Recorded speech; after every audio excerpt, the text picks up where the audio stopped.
in the Public Sector Innovation Program.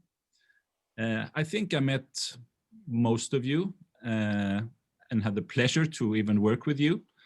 If not, my name is Tom Nilsson and I work at Malmö University in Malmö, Sweden. And I've been the head of the Summer Academy for Young Professionals here in Malmö since 2015. And now, together with Lena, I'm working on this ongoing program called Public Sector Innovation Program.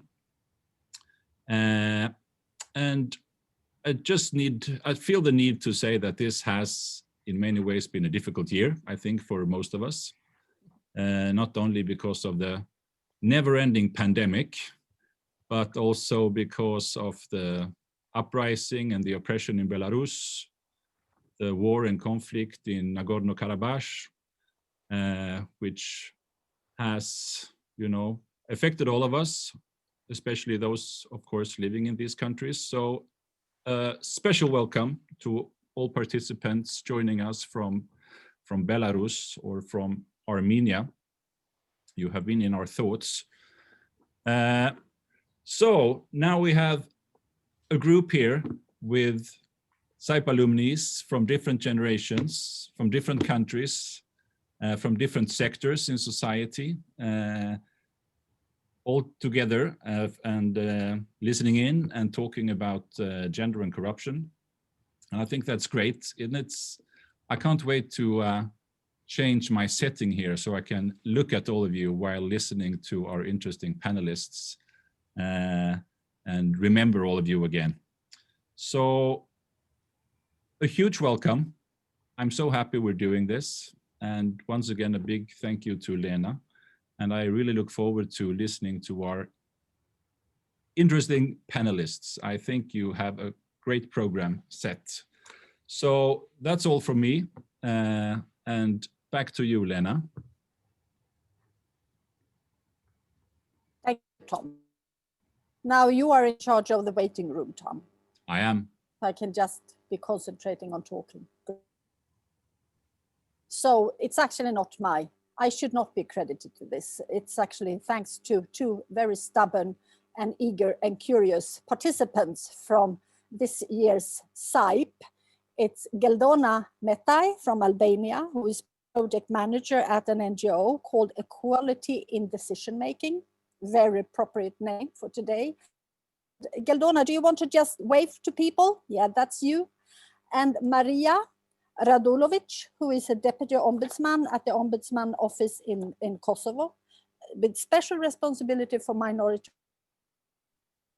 rights, but also working on all other human rights that the Ombudsman is covering. And I think you are a very eager feminist at heart. So thank you very much, Geldona and Mariia, for being so curious and passionate and pushing us to do this. And that could also be a model for others. If you have something that you really want us to do in this format or in another format on Zoom, just send requests to Tom and he will deal with it, because we are eager to stay connected. Yeah, we are. Yeah, because we see the heart, the core of SAYP is actually to staying together and networking. So we are becoming more modern. We old people. So we are starting to network in this way as well. Okay. It's also a good reason for us to, see everyone again, because we miss people when they leave Malmö, and we need to lure them back in so we can, see them again and interact. Yeah. And I want to present another person also, Justine Santana. Maybe you can just wave to the audience, Justine, so they know who you are. Justine Santana is a student at Malmö University. She has studied the human rights program with a focus on gender rights. She has actually also been an intern in an NGO in Ukraine through the SAYP network. So you are in a way connected to SAYP. And you are now studying something, I have to look it up, visual communication in contemporary media. So why not put Justine in charge of the moderating of the chat and the raised hands? because we really want this to be interactive. We want you to have your videos on, unless you have a bad hair day or in your pajamas, then you're excused, but otherwise please keep your videos on and be active. And as Mariia said, I don't know if you heard that, if you were already here, this is a new topic we are exploring. To most of us, there are no, clear truth here, and many things are debated. So no questions today, as always, are stupid questions. I just wanted to say, you know me, I am passionate about fighting corruption, but I also think that there are some background questions or statements that I would like to state before we start introducing our amazing panel. So think about this. Are women more corrupt than men? Or are women more corruptible than men? Or is it the other way around? Are women perceiving corruption differently from men? And finally, are women suffering more from corruption than men? Are they more exposed? So these are thoughts that I have been having in my head for the last 10 years. And I think if you have them at the back of your head when we go through this webinar, it could be useful. We are also trying to connect human rights in a wider sense to corruption, and see how does this exist in policies and action in public sector, or could it be, that these two rights, let's say, a problematic issue that hampers our development, could they be taken into the same context and worked on together in the same context? So after that, I will go over to introduce our panelists. Maybe you have already been on Facebook and you already know how amazing it is that we have these three women looking at this topic from quite different perspective. And I would first like to introduce, let's start with Marsela Dauti. Marsela, maybe you would just there she is waving. She's in a white sofa with a black dress or something, good. So Marsela is Albanian. She just moved back to Albania from Sweden. Actually, she was something that is called a Marie Curie Fellow, which sounds very impressive. I mean, we all know Marie Curie. She was an amazing woman. So, you had this fellowship and you went to Uppsala University to study, and you are working at the Department of Governance. So it is similar to what you are doing, Tom, I think, this perspective. But what I think, when I read you have an immense, you've been at many universities around the world, and you have from the Central European University, that is very well-renowned university, and this is in gender. So I also think it's interesting that we have you here as an academic certified gender expert. But we will hear more from your studies on local communities in Albania after Albania implemented gender quotas in these local communities in the let's say local parliament or local councils. It will be really interesting. So welcome, Marsela, and thank you so much for joining us. Thank you. And then we have a Swedish lady, B. Puranen, sitting in her library there. Maybe you would like to wave to us, B, so we know who you are, but we have your name there. Hi, nice. So great. I know you are such a busy woman and you just have these back-to-back seminars. You've been in seminar all day today. So thank you so much for making space in your calendar for joining us today. B. Puranen is actually quite well known to people in my generation, and maybe not to people like Justine who are much younger, I don't know. But she has a very, I think, interesting spread of her academic research. So she's an associate professor of economic history, tuberculosis, And then something that is super interesting for us today, which is research on values. And I know that we have discussed this in the SAYP program, because most of you are in some way or form addressing EU, let's say, reforms to reach European Union, or you are in European Union and you're battling with implementing these, these reforms, which is mostly seen as legal reforms, but sometimes we just forget the values. And maybe that is the backlash that we see in Hungary and Poland now. So values is really at the core of these development. So I think it's so interesting that we have you here. And you will talk a little bit about many things, but to begin with, about the World Value Survey, which is a very interesting database that I think you all should look into more. It's a gold mine.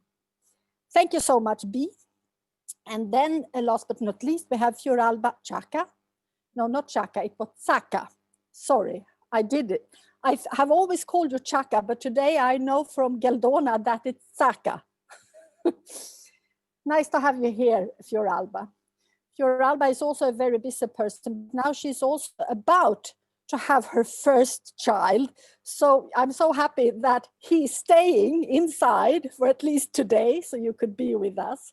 So congratulations to that, and thanks for being here. So Fjoralba is a former deputy minister in the Ministry of Justice, and she had in her portfolio, among other things, anti-corruption in the public sector. So it's interesting to have Fjoralba here from that perspective, to see how she sees this from working inside as responsible for anti-corruption and being a woman. But also, Fjoralba has throughout her adult life been a very active actor in the civil society, and among other things in human rights. So I think also Fjoralba can connect the human rights and the anti-corruption topics. And right now you are, apart from preparing to be a mother, you're back at the Tirana University teaching, but also teaching public servants like judges and public prosecutors at the School of Magistrates. So you have actually, you can't have three legs, but you have three legs. You have one academic, one civil society, and then you also are still in the public sector. So thank you very much and welcome everybody. Can I just show, before we start with the questions to the panelists, I just wanted to share my screen. And let me just go back, because this is the one. I wanted to share this one just to establish that there is some sort of correlation between gender inequality and control of corruption, as you can see. So this is the gender inequality index from the UN, and this is the data on control of corruption, which is part of the governance indicators in the World Bank. This is from 2013. So I just want... Yes, I think you have the wrong slide. Do I have the wrong slide? Yeah, I believe so. I see it's one of mine. And I think you have another one now to begin with. Is this the first one, gender and corruption? Let me see. I'm sorry. No, it's not a problem for me, but maybe... Yeah, this is confusing. Yeah. Okay. So what do you see now? Do you see the black and red? And now do you see the correlation between these two? Yeah, this is the one I think you're... Sorry, this was the one I saw. This is spooky. Yeah. Anyhow, so this is just because I want to establish so that there is a correlation between gender and corruption. We don't know is there a causality? Why is this? Is there a third factor involved? But, I just want to have this also as a starting point for what we are discussing here today. So, be active, and no questions are, stupid questions. And I would like to first ask some questions to warm up the panelists, but please just put the questions and Justine will interrupt me when she thinks it's appropriate, right? So Marsela, You are Albanian, that's a fact. But you have been a researcher, you know, in US, in other, let's say, European Union countries. And I'm curious, and then you do use Albania as your laboratory, I would say, to go there and investigate things. How do you think, I'm curious to, you know, would you have been able to go down this track if you would have been in Albania? Would you have been able to study this and do this investigation that you do? Or is that also something that has been facilitated by being outside Albania? Actually, my question is, what brought you to doing what you are doing right now, looking at how gender influence democratic processes? Thank you so much. Thank you for inviting me, first of all, and showing an interest in my work. Well, I think I have to correct you a bit because my academic career is in Albania as well. So it's not that I have studied Albania only by being outside of Albania. I have spent a considerable time in Albania, but if I had to answer with only a sentence, I think that using Albania as a lab, as you are mentioning, it's mainly my commitment to understand the place where I grew up and to make some kind of a contribution. And the contribution could be, and it has been in different ways. For instance, using evidence to inform policies and programs, to challenge gender stereotypes, and also to build research capacity.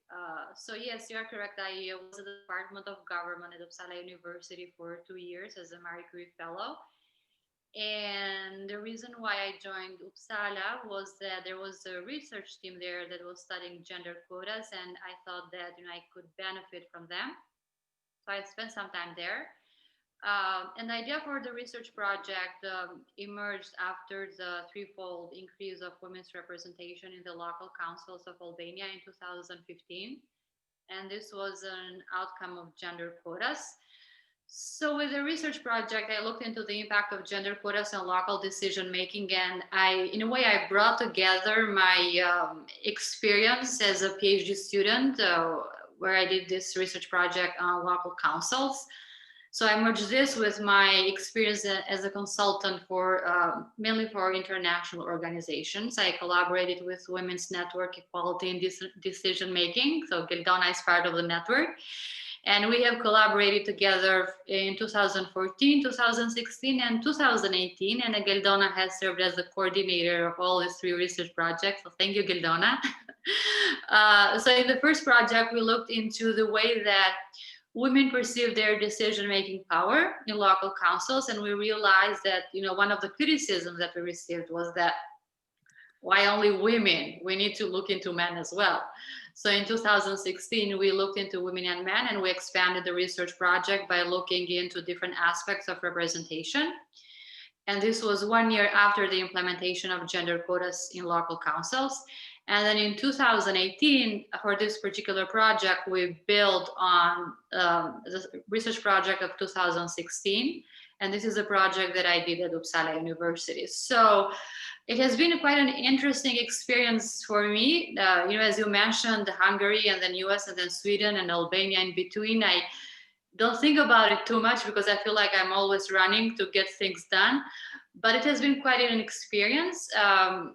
In a way, it has been a strategy for me to advance in my research career because Albania doesn't have a very developed research infrastructure. So it is important for me to be exposed to more recent ideas and methodologies as well. And also to be exposed to interdisciplinary research teams. So my training is mostly in social work. At the Department of Government, I work with political scientists. So it was interesting for me to collaborate with them and listen to what they had to say about the project and read about their work and so forth. So I think it hasn't been very easy, but it has been very fruitful for me. So going back to your question, I think in terms of what brought me to Sweden, I think it was my commitment in a way to study this research idea and to have more opportunities to collaborate and to expand my ideas about gender quotas, and also to use it for stakeholders in Albania as well. So yeah, I think that's about it. Thank you. I hope you will bring a multidisciplinary view or approach to the universities and research in Albania, because I think that is also key. We will learn more about your recent studies in a while. But let me turn to B. B, you, as I mentioned, you are an associate professor in these, amazing disciplines. And when reading, you wonder, how did this happen? What is the connection between economic history and tuberculosis? Well, I can maybe think about that, because it's happened a long time ago, or not so long time ago, but in the history. And then you have you're an associate professor in research of values. It's an amazing title. So how did this happen? How do you connect these ones?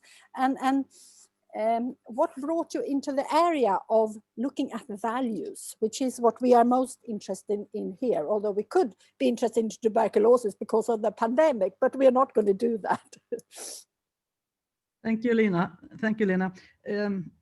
Well, actually, something from my young period in life, when I was fighting against the war in Vietnam. I was on a Red Brigade in Norway, and I was assigned to be a part of the Enver Hoxha Brigade, just to have a connection with you in Albania. I didn't know anything about Albania at that time.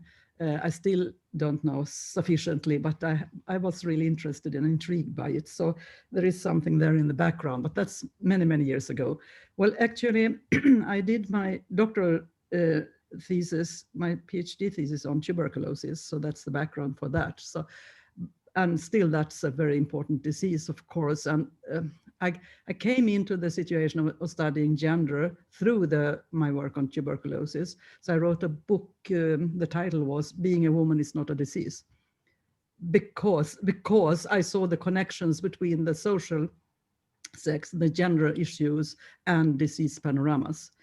Not only with tuberculosis, but you can see it very clearly today with the COVID-19 situation, where you can see, for example, in Africa, you have very few deaths due to COVID-19, not because they are not hit, but because you have so much younger populations than we have up in the north, which means that we are more vulnerable, having 23% of the population being above 65 and so forth.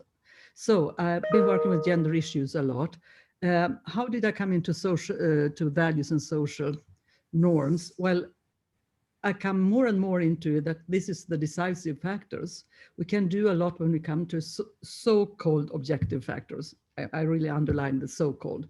While the things that really means a lot is the possibilities people have.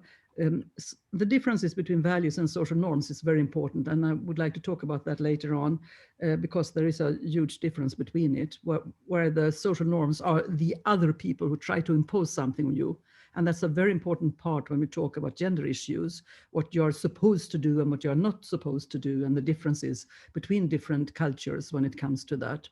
And I've been specifically interested in what happens when people migrate, when you go from one cultural zone in the world to another one, what happens with your mindset then? And that brings us back to the values. So actually, it looks like I have been done many different things, but I have actually only done one thing. I've been studying values and social norms my whole life. So I've been Secretary General of the World Values Survey since the mid-90s. We started it all in 1981. I wasn't with at that time. But just a couple of years afterwards, I joined. So I've been having that as my leading star for the whole of my research career. I think is that enough answering your question, Lena? I think you're muted. Yeah, of course. I should not unmute myself because then I forget to do it. Yeah. Thank you. It's very interesting. And you will introduce us to the magic cave of the World Value Survey in a minute. But let's go back to Albania. And it's interesting that you made this connection with Albania, because this is, I have said it to some of my students, but I'm actually quite ashamed of it, but it's not our fault, because we thought that Albania was not paradise, but an amazing country that did amazing project in the 1970s. I think we are about the same age, so I think we are about the same generation. And I remember in my high school, when we were going to do some project, I did the project in social science or political science, sorry. I did the project on Albania. And I remember how amazed I was with Albania having fought the illiteracy. So, and they were, you're going from, you know, whatever to 99% of people not being illiterate anymore. And I made that presentation and nobody objected. My teacher did not object. I think I got pretty good grades because I remember it vividly. So, you know, I think we have that. It tells you something about perception, and it also tells you something about that you have to be careful with what you view now, because in 40 years it's going to be, you know, seen in a different perspective. Anyhow, this was just a reflection. Let's go to Fjoralba. Well, your resume or CV, like the others, involve not only a different topic, but also different sectors. As I said, you seem to have 3 legs and a foot in every sector. So you've been a politician, you've been a researcher, lecturer, you train. You know, how would you describe yourself? And what is your dream job? If you could just think freely. First of all, Lena, thank you again for inviting me in this very interesting panel. I feel delighted to be among researcher, studies and practitioner. And I can notice the love you have for Albania, because I see we are 2 from Albania in the panel, and the others that are listening to us are also from Albania. A part of them, we know each other. So thank you for loving this country and for being so passionate about improving rule of law and fighting corruption. And thank you for all the contribution you've been giving to Albania and the Ministry of Justice during the time you have been serving in our country. Yes, my career sounds chaotic. I'd like to say that I started as an academic because even when I was raised in my family, I was raised by the phrase that seek knowledge above all. So my father and my mother were always saying me that knowledge is the most important thing in life. So reading and researching was something I was passionate since before entering to high school or becoming a lawyer. And academia seemed a very comfortable environment and ambit for me, because it was about reading all the time, sharing knowledge and discussing it. But on the other hand, I also felt the need and the urge to serve to people around me. That's why I was always involved into pro bono activities or volunteerism since I was young.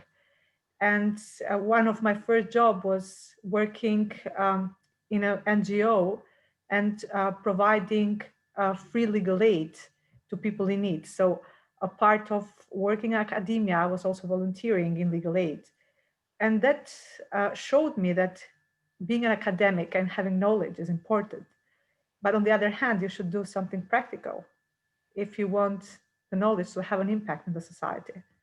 And that's why for like 12 years, I try to combine always academia and I'd call it like service or volunteerism or legal aid or other interesting litigation that has this social impact. And the political career, because I do not consider myself too much of a politician, came without not thinking about it.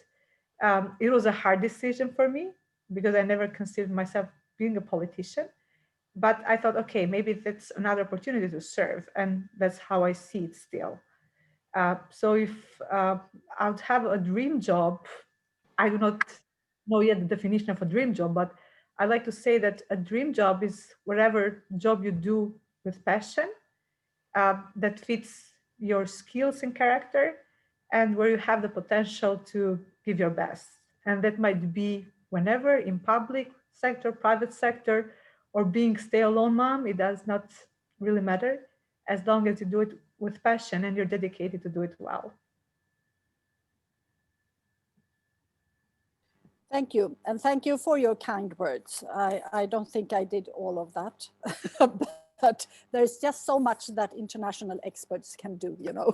It's all about local ownership. But anyhow, it was a pleasure to work with you those few months. You were actually serving like 1.5 years as a deputy minister just before I left. So we connected, and I felt that you were really a person that had ambitions to have an impact. And not all, which we know, not all politicians in the, let's say, former Soviet state in the Western Balkan has that will. And I think that was beautiful to have you as a deputy minister, to have people that have that background. Good. Let's dig into the topic. Unless there are any questions here, Justine, on the CV of these ladies. At the moment, we don't have any question, but I also put this quote down, but Christina said, I just put this wonderful quote down, seek knowledge above all. Thank you for inspiring. Yeah, very nice. Good. We're already inspiring people here. Wonderful. Thank you, Justine. So in this webinar, we are exploring potential connection between gender and corruption. And whether increasing women's voices and representation in government, political or as a public servant, could be an effective anti-corruption tool. Some studies have shown that there is a correlation between corruption, perception, and its existence, and female representation, both in the private and in the public sector. And I know, for instance, that there is a research on private sector in Georgia that has shown that, but there is also a study on Moldova on the public sector. And I want to share that screen before we go to ask Marsela about her work. So let's see. This is the survey from 2016 in Moldova. So it's a survey of 300 civil servants in the state chancellery, which is something similar to prime ministry. I hope I have the right picture this time. You have. Yeah, good. And the Minister of Labour, Social Protection and Family, and the Minister of Youth and Sport in Moldova. And this is a wonderful study, which has a lot of infographic. So this is just one of them on how perception, how civil servants perceive corruption, but also how women and men does it. So it has this segregated data. And here we can see that clearly men and women perceive or maybe define corruption differently. So the question here is, you know, have you witnessed this type of corruption? And there are then the protectionist, the abuse of power and bribes and so on. So for instance, if you look at bribes, which is here in the middle, you know, women has done it, but men no. So there is, you can see that the pattern is different for women and men. And there are actually a number of these descriptive surveys, but what I am interested in, you know, what is behind that? So Marsela, let's go to your study about female representation in Albania and how it related. And what can you say about this correlation of female representation and, let's say, more actions against corruption? What have you seen? Well, thank you, Lena. It's a really tough topic, I would say, to study. But before I go to my topic, I just want to mention a couple of things in terms of the relationship between gender and corruption, because my research project does not look into corruption. It looks on the kind of demands that local representatives make to government officials. But I would like to emphasize a couple of things when it comes to what we know about the relationship between gender and corruption. And I'm not aware of any study that has established a causal relationship between women's representation and corruption, meaning that when the number or the percentage of women in the government increases, we see that corruption level decreases, and other potential explanations are ruled out. I'm not aware of any study that has done it. And I think that's very important because correlations exist between different variables. And with corruption, especially if we talk about more objective measures, because perception is quite shaky measure. And it just reminds me of an experience I had in a city in Albania. When I was a doctoral student, I had this question directed to community members. And one of those was, do you think local government officials are corrupt? And there was this study participant, and she said, yes. And I asked, have you been to the municipality to demand any service? No, I haven't. But how do you know? My neighbor told me about it. So, it makes a big difference in terms of the measure we are using, and perceptions is quite shaky, and social desirability usually runs high on perceptions. And saying this, yes, we know that there is a relationship between corruption and gender, and some of the early studies, as you mentioned, in 2001 have shown it, but these findings have also been contested. And some other scholars later on show that we find a relationship, but this is usually in liberal democracies, and more recent evidence shows that the relationship exists in more developed countries when women do not face actually lots of institutional barriers, and they can enact their representation. And so, yes, I think it's not straightforward in terms of the relationship. But again, all these studies talk about relationships, they don't talk about causation. And I also want to share that I'm a bit of critical when this relationship is sort of imposed to the audience, and I would explain why.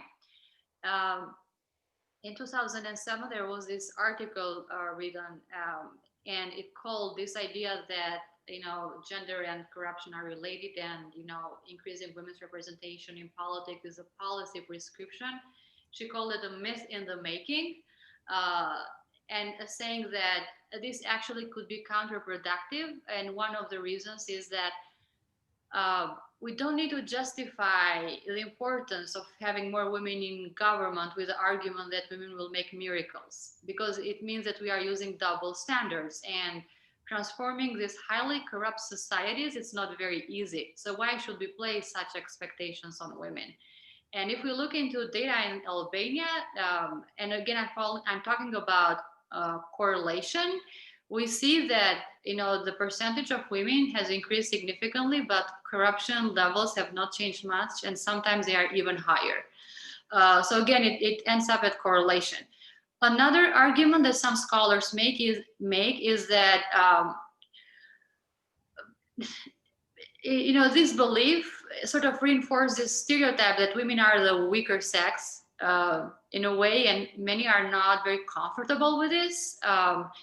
And the argument is that women might be less engaged in corrupt activities, not because they are less corrupt, but they have less opportunities for corruption, and they are less engaged in political networks, corrupt networks, which are usually dominated by men. So, seeing all of this, I will go to my research project where I looked into local decision making. So basically with the research team, and Geldona was part of the team, we assessed the kinds of discussions that local councillors, elected representatives make when they interact with local government officials. And we studied council meetings in 2016 and 2018. We looked into the kinds of demands that elected representatives make, and using qualitative analysis, we found that elected representatives made demands for greater participation of community members in local decision-making. They also make demands for more transparency or information. They make demands for impartiality and also for law enforcement. And when we compared women and men, we found that women were more likely to make demands for transparency And the difference between women and men was greater in those local councils where the implementation of gender quotas in 2015 has been much more effective. So when we had a higher presence of women. So in a way, the critical mass does make a difference. Where we have a critical mass of women, we are more likely to find that women are more engaged in demanding transparency. So this is basically what we found in the research project, and we analyzed 75 council meetings in 11 councils in Albania. So we tracked them, the same councils we had in 2016 and 2018. So this does not mean, again, that corruption levels in Albania have decreased. We are just looking into demands for transparency, and councillors do make those demands, and municipalities might not respond at all. They might ignore them because of the institutional context, but we should not blame women for this. Again, it doesn't mean that women are not effective. It shows that in this institutional environment, making those demands during council meetings is not sufficient. One way to read this kind of finding. So yes, I mean, I think I did emphasize the literature a bit because I think it's important to emphasize that studying the relationship is important, but we don't need to use it to justify why women should be in politics. Women should be in politics because they should be represented. They should represent themselves in the communities where they live, not because they will bring these miracles. And our societies will tremendously change and corruption levels will decrease extensively and so forth. They should be in politics, definitely, period. Yes, that's about it. So Marsela, I have a question based on something that came up in the chat, because you're talking about how we should put more women in the position is not to work miracles. And Elda wrote in the chat that, in my opinion, corruption has no gender. Furthermore, corruption is related with personality and integrity of each person. And do you think this is true? Even if you would implement more women, it would be more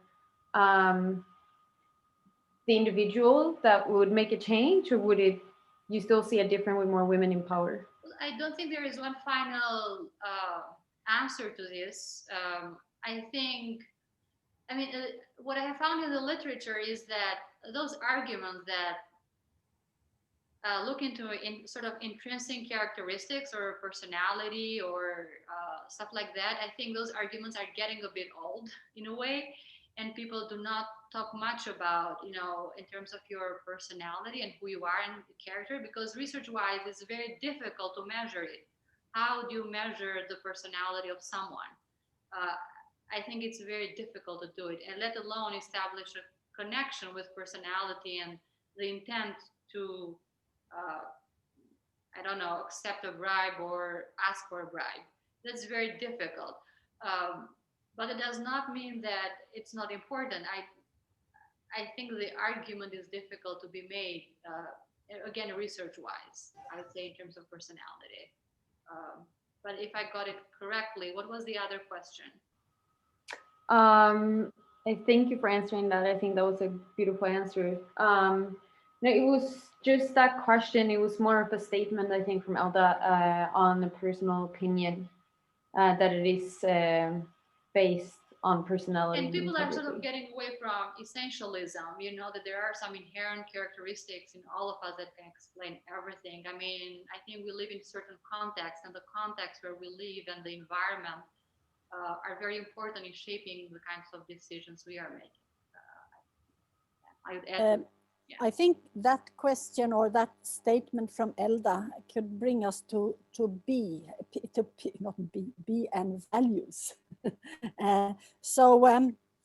You know, as I said, I don't think everybody here is familiar with the World Value Survey, so maybe you could introduce us to that, and then to elaborate a little bit about whether there are different values among women and men, or can you see the sort of differences along the gender here? Do you want me to share? Tell me when you want me to share. Yeah. Why don't we start with the map, the culture map? Yeah. Because I really don't know how many of you who are familiar with it. I intend to take my examples from the World Value Survey. You see the map now, right? Yes, it's yes, good. Beautiful. Thank you, Lena. This is the very last one that we just made a couple of weeks ago. So it's really now. It's 2020. And this is the final one now. It's not. Yeah. Each fifth year we do a new one because we do the measures, the surveys every fifth year, and we've done it since 1981. So we're almost for 40 years. So we have beautiful time series. We didn't have corruption as variables at the very beginning, but we've had it for a couple of decades. So it's quite interesting. And I will, those of you who do not know about the World Value Survey, please look at the website. It's an NGO. It's totally non-commercial. We're sharing. You have it here. This is where the website is. worldvaluesurvey.org, you can see. And when you come into the website, on the left side, you can see something called online analysis. It's a beautiful tool to use when to analyze a lot of different variables. Amongst them are the corruption variable. And of course, everything can be broken down to differences between men and women, also age and social background and a lot of other socioeconomic parameters. So what you actually see on a map like this is a combination of a lot of factor loadings for all these different variables that we use. And this is the overall picture, so to speak. Then you dig into it and you go into the sub-indices and you can analyze, for example, specifically gender issues. What do we actually see on this map? Well, we see differences around the world. So if you familiarize yourself with the X and Y axis, it will explain something. On the x-axis, the horizontal axis, you can see countries. Each dot is a country. So these are the national means. And then you can also go into the countries if you have a big enough sample. It varies a lot between countries. Sometimes you can, sometimes you cannot. It goes from pure survival, from day to day, up until you get more self-expression values. That means you can afford to think about values in life, like freedom, and what does it mean? And if you get more and more, move more and more to the right, it means that people can live their values much more. For example, there is sub-indices on equality, which you can really measure how values are changing due to equality, but also due to autonomy, that is what you consider as important for children. And that is very important when you're interested into the future for the next generation. A third example is on what we call choice.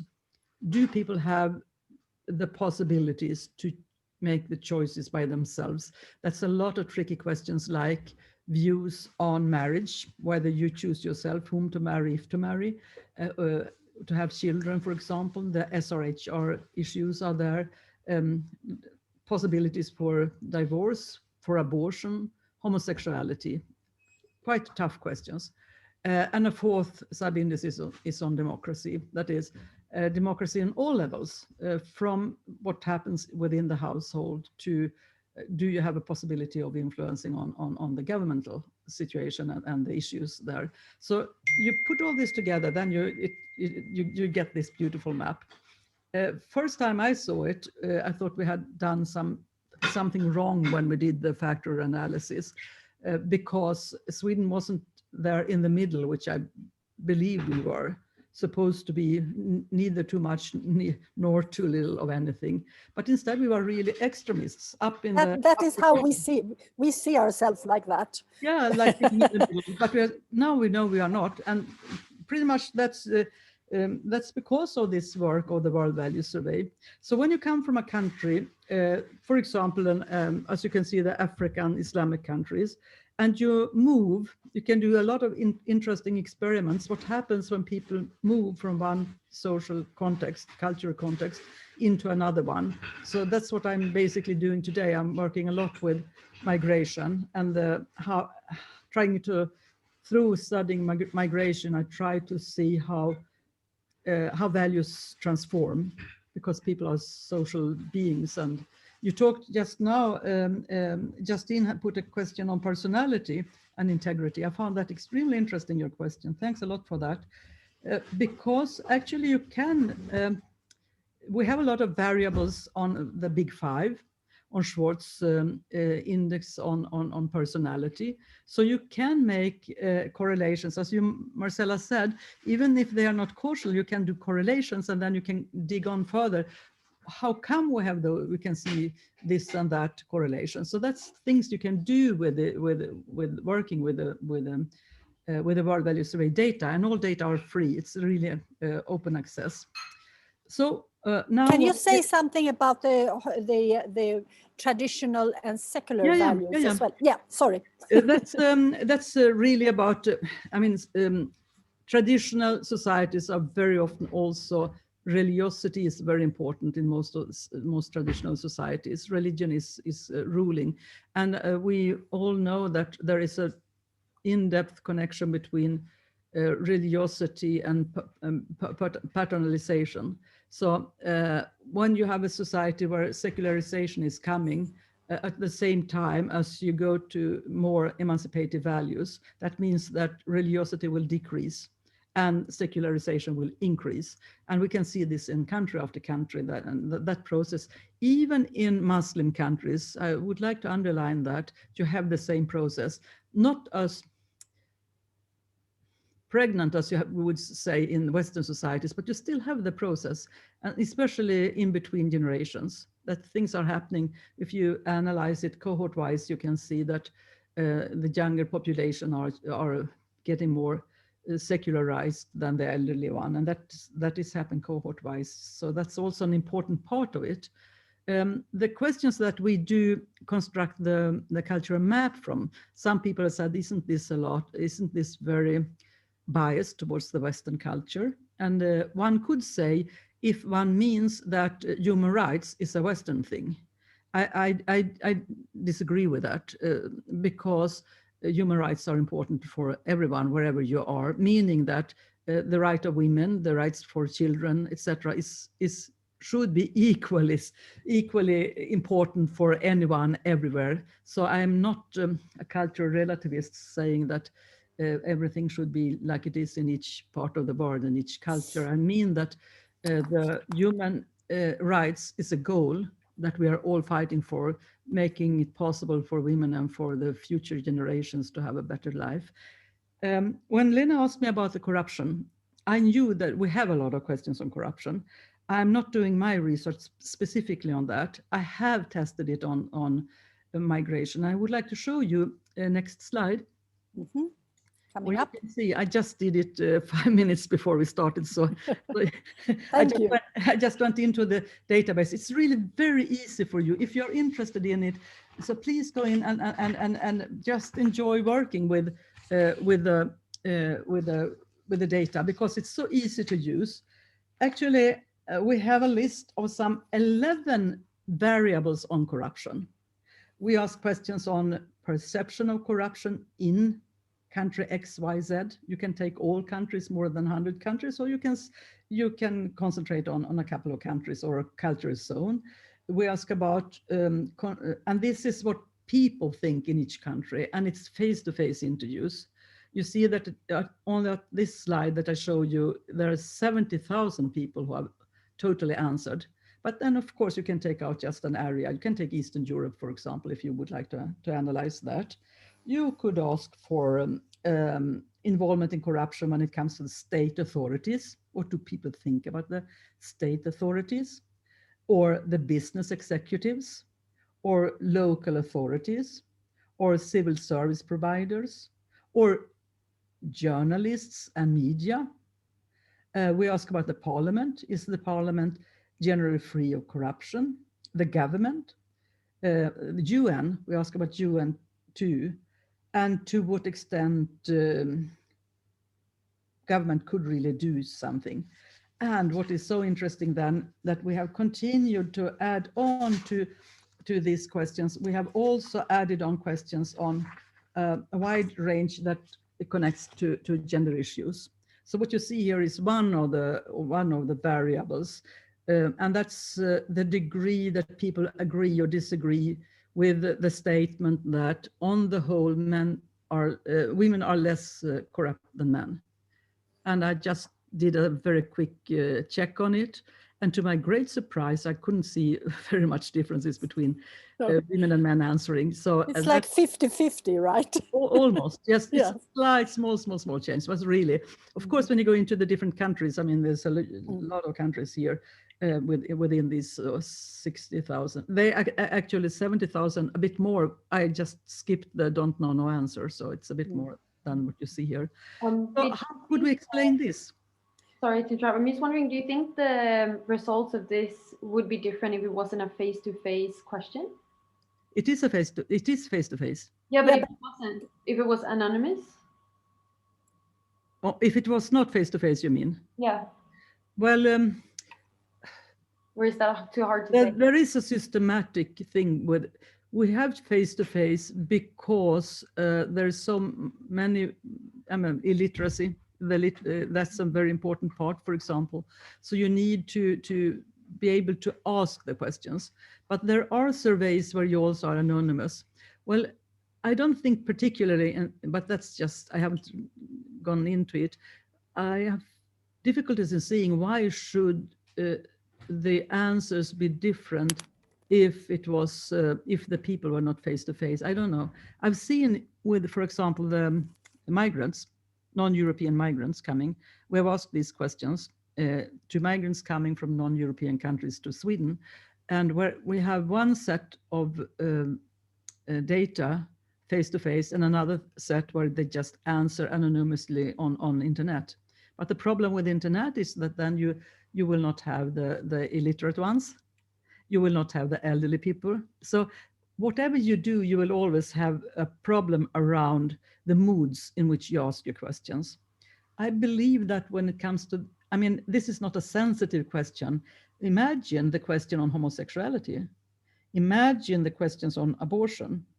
Imagine the questions on, do you believe in God? In countries where that is, it's criminal to answer no.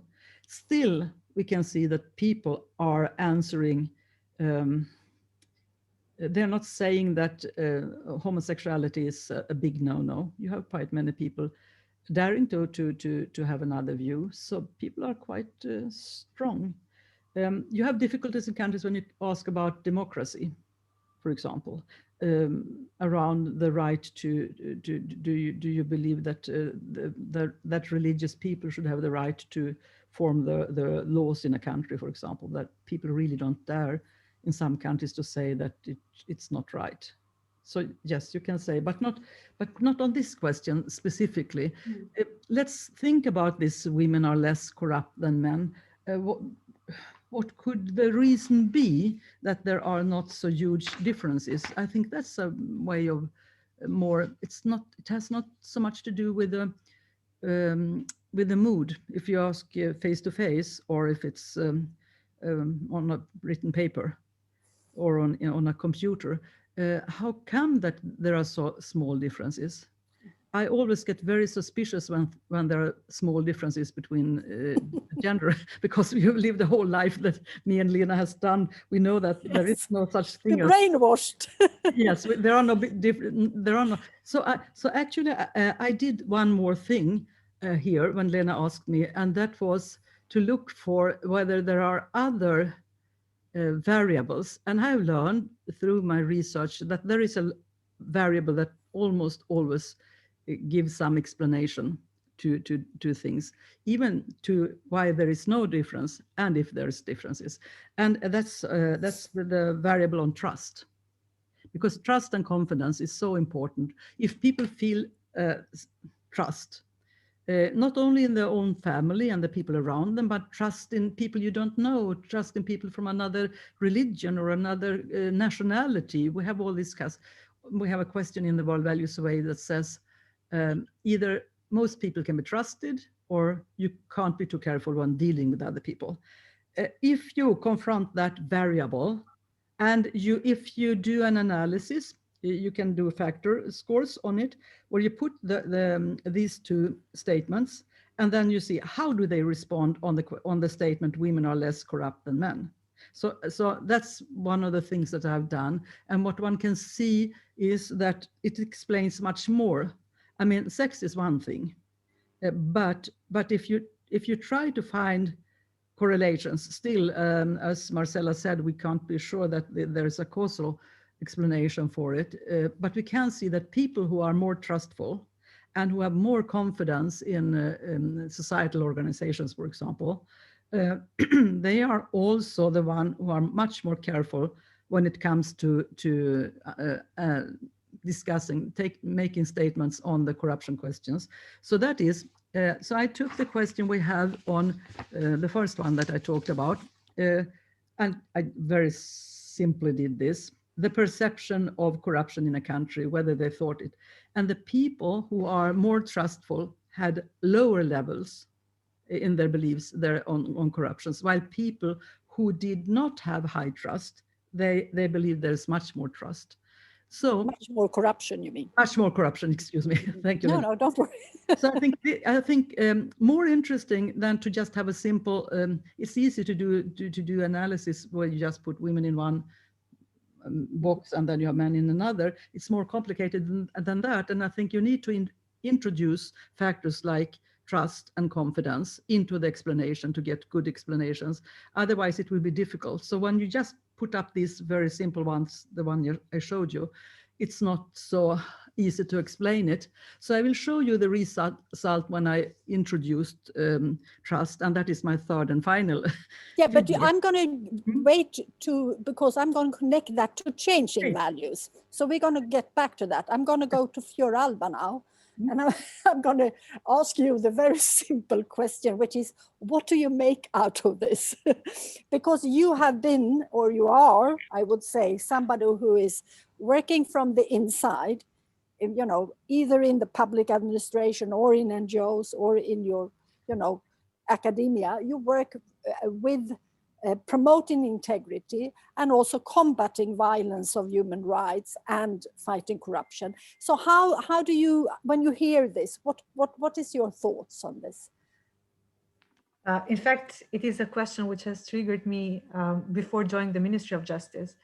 I remember like 3 years ago, we had a conference at the Faculty of Law. It was more of a workshop about corruption. And one of the issues that triggered me was the relation between gender and corruption. And I involved myself into research to see the literature about the correlation of gender and corruption.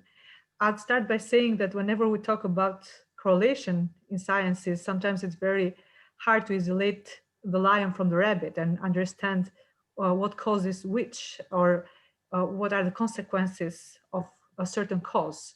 However, from the literature and the studies I got back then, I'd like to share some points which would somehow respond to how I see it.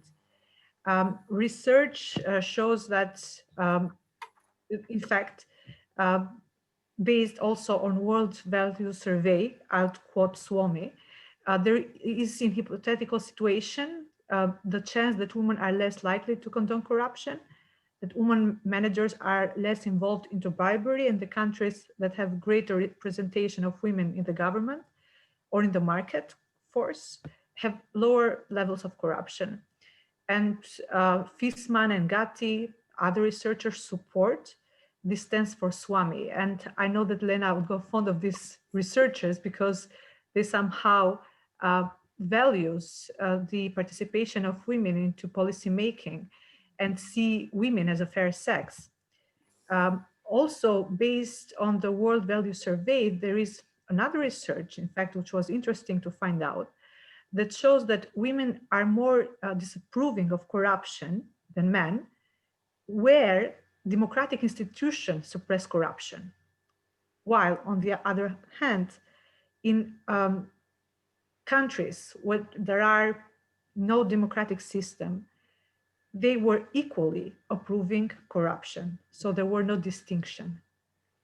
And based on this research, I start going further, whether corruption and gender were related, or it was something dealing more with institutions or cultural issues. And I faced some interesting literature, which was experimental, based on experimental studies. And they were showing that women are less prone to corruption because women generally are more risk adverse compared with men, which are more risk taking. And that's why Watson, Bernasek, and others would consider women as less corrupted due to this behavior that they somehow display whenever they are being in the private sector or in the public sector. Some other studies, on the other hand, show that women are more vulnerable to punishment. And unfortunately, whenever a woman is caught being corrupted, she is punished more than men. Showing in this study that it is exactly for this reason that women are more vulnerable to punishment and being more risk adverse, that they do not engage into corruptive behavior. Some other authors would link it to self-control or to features like caregiver, sensitive, being more emotional, and linking it to some behaviors that are more characteristically related to women than men.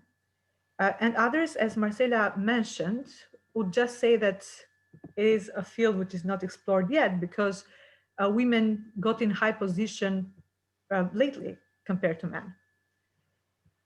What is that I have, let's say, experienced, but it's not backed on any research so far because I did not really have time to elaborate all these arguments.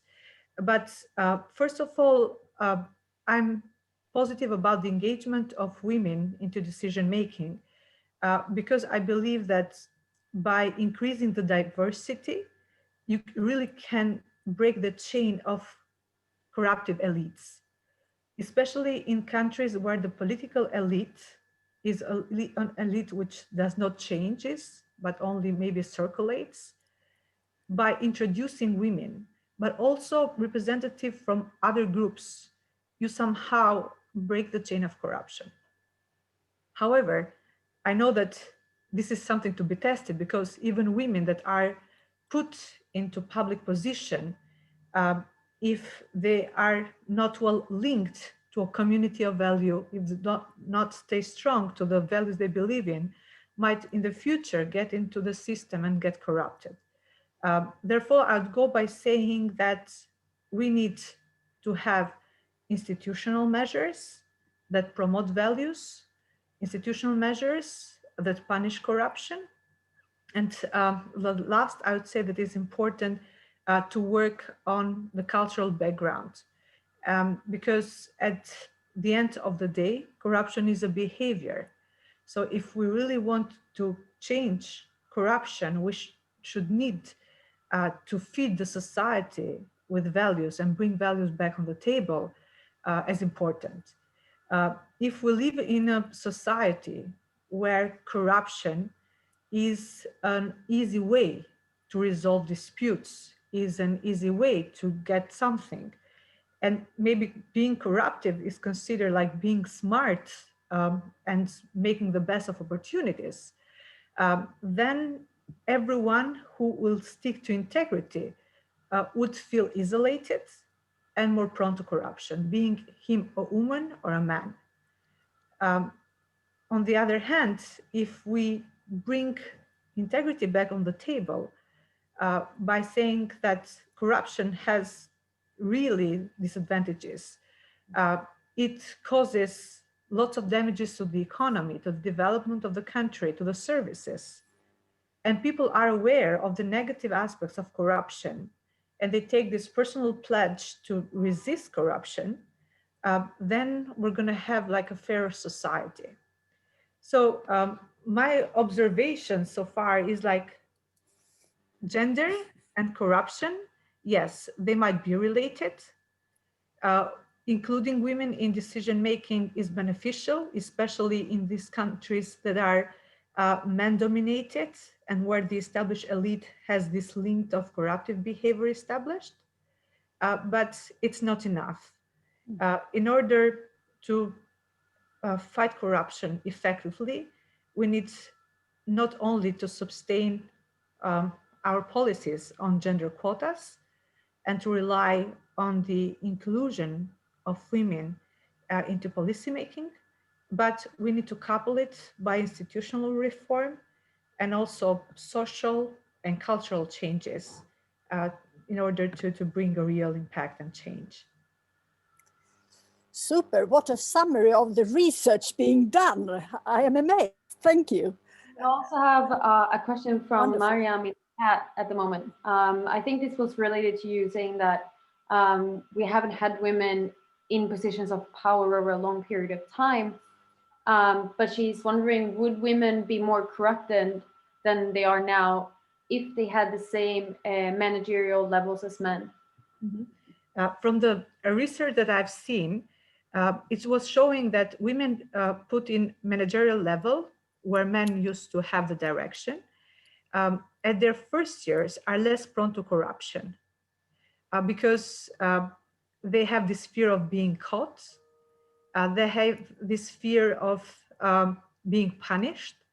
And also they do not have maybe the proper connection to have their back if they are caught into corruption.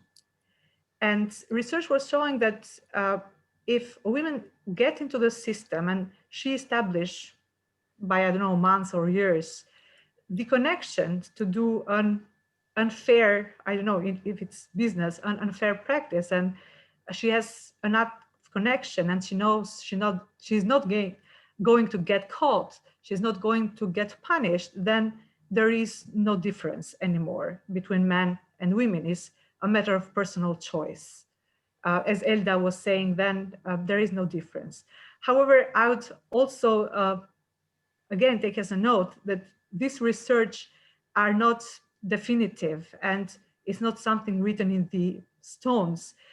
Because even for me, when I read it, it's like, how do they isolate one factor from another? How do they correlate gender with decision-making and corruption and the environment and the support and the network? So these are just ideas. And the more we discuss with each other, the deeper the level of research goes, the more information we're going to have on the field. But that's at least something I've got so far. Super, and I will tag into that and say to everybody here again, I think I said it in the beginning, but we have some newcomers.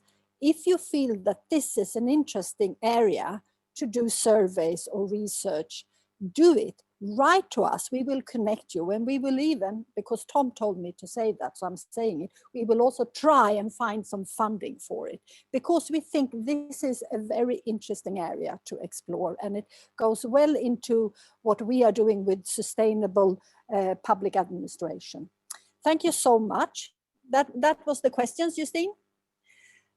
Then I will move back to P. We have an opinion from Salon.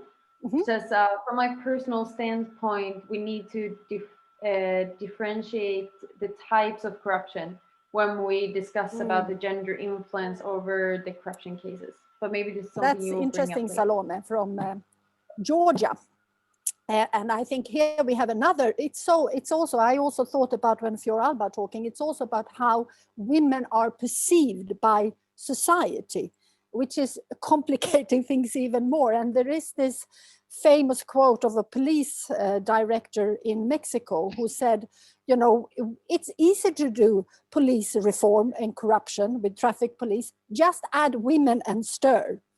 So he removed all the traffic police from men to women, and the corruption decreased rapidly, and it decreased and it stayed when they tried it like 5, 6, 7 years later.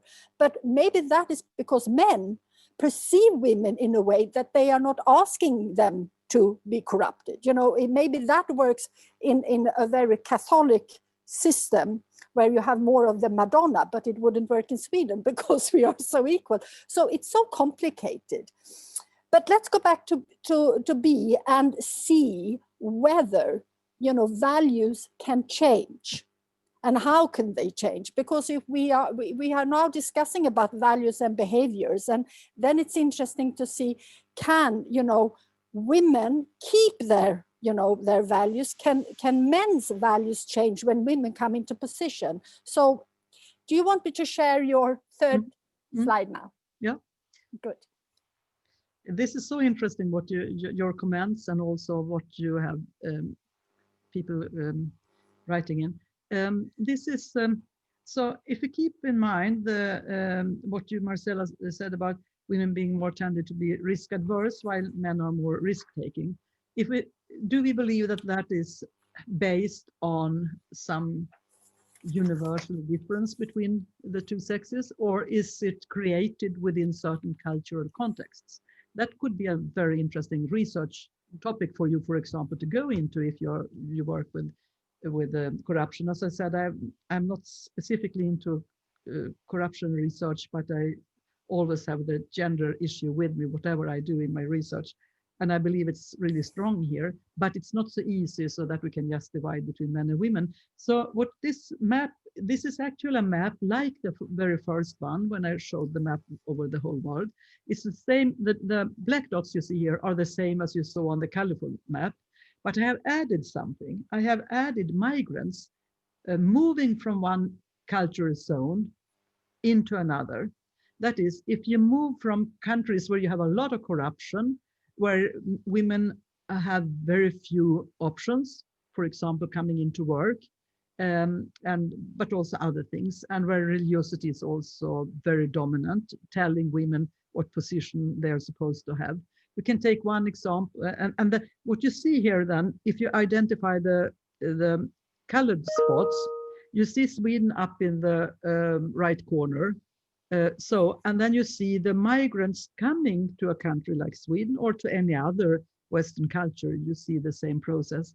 I have taken out 3 countries. These are the 3 blue spots you can see: Iraq, Turkey, and Iran. What happened? And we have, of course, measured values in these countries, so we know what the dominant values are in these countries. Then some people migrate, and it's not just anyone who migrates. One could also, for example, when we ask people in Iraq, would you consider migrating to another country? Parts of the population say no, not possible at all to think about that. Others say yes, I would like to. So already there you have a difference in personality, which you talked about earlier. Some people can think about migrating, some will not do it, and the values that they have, their baseline, is different. So people who could considering migrating are a bit more modern in their way of their line of reasoning than the one who says no, and they are less religious. So the group in itself is not an average of the population. We need to have that in our mind when we do these kind of studies. What you see, the orange dots here, these are migrants in Sweden coming from different cultures, different ethnicity that you can see here. But they've also been in Sweden, and it's a variety of length of stay. The ones who have stayed longest of these groups you can see here are the Iranians that came after the revolution. And also the ones who were, shall we say, less prone to religion were the one also emigrating. And when you choose a country like Sweden, where if you know almost nothing about the country, at least you know that it's an emancipated countries, the Nordic countries. They know about the women's situation, and they probably also know that religion is not an important issue. So you could think that they are already prone to values like the Nordic ones. But still you're interested in seeing what will happen when you do this transition. So what you can see on the map is that, and when you put in this trust that I started to talk about, because I really believe that it boils down a lot to trust and to confidence. So instead of having on the y-axis religion, you have here from low trust to high trust. The Nordic countries are extremely highly trustful. You trust in most people. When you come from a low trust country, for example, Syria is low trust country, Iraq is a low trust country, Afghanistan, etc. will your trust increase by just being in a country with much lesser level of corruption? Will the society influence you and your values? How will your values change? I have looked at many different variables, not just trust. We have looked at variables on choice and on voice that I mentioned earlier, and bringing up children, etc. But this one is having a strong explanatory factor. So what you can see is actually that people do change their values by coming to a country with another context when it comes to trust. And furthermore, what you can see is that the trust is increasing. It's getting higher and higher the longer you stay. So the early birds, the Iranians in these measures that we have since 1981 and onwards, have moved up much more, but also other groups. You can see, for example, the Eritrean migrants. Eritrea is a country where quite a lot of the populations are Christian, so they do not have the problem with religion, which you have, for example, if you are from the neighbor country, Somalia. So that make it easier for you to kind of take the transform. And you mean because they are going from a Christian community into a Christian community? Yeah, it makes it easier. So that's probably the explanation why there are quite a big difference between the Somali population and the Eritrean one. Because in Somalia you have a Muslim culture, and it might be more difficult for you when it comes to gender issues.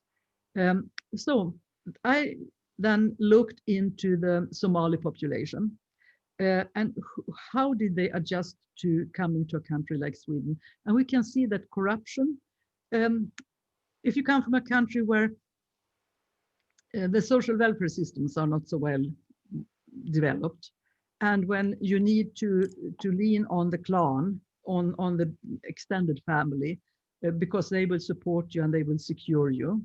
And then when you come to a country like Sweden or another country, suddenly there is a society taking care of these things.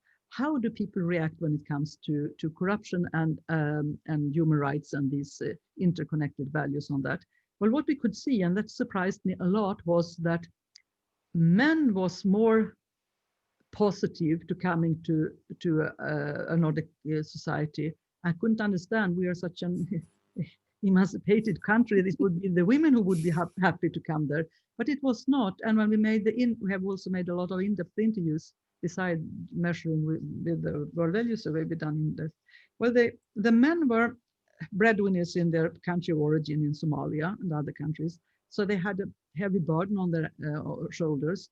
The women, so in that way they felt, and the women said, well, we have to do all the same jobs with the household, with child rearing, with all this stuff. And additionally, we're supposed to learn a new language. Additionally, we're supposed to learn about a new country and go to school, etc. It's too much for us. So actually the men explained much more that they enjoyed these changes and reduce the level of many of the things they did before. Corruption, for example, because Sweden if you have a social welfare system, you don't need to kind of try to bribe yourself to getting favors. Yeah, corruption really burdens your everyday work. Exactly. Every day, about doing anything. That's exactly what we found. And then we found another very surprising thing, and that was, we thought it would be the young ones who would be most positive to coming to the Nordic countries. Instead, it was the elderly people. So age is a very important thing. We did another study in Nigeria, and one of the important factors why people are leaving, migrating, is that the elderly people are stopping them. The glass ceiling, it's not a gendered glass ceiling only, it's also age generation factor. Yes, so the elderly people sat on all the positions, and they were the one taking. So there is a kind of corruption that's on a mental corruption. You're not giving money exactly, but elderly people kind of support other elderly people, and they don't. It's a sort of nepotism, you can say. It's a nepotism, exactly. It's a nepotism.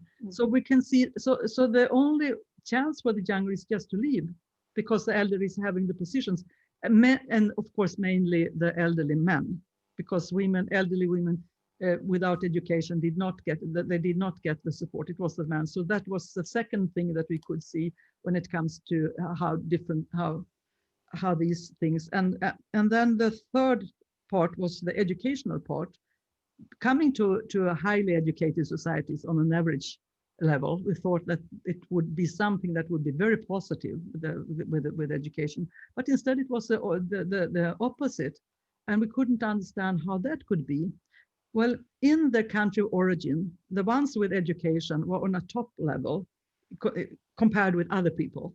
Coming to Sweden, they were on the lowest level because there were so many more. So these factors were totally turned upside down. And with that comes a lot of things like nepotism, as you mentioned,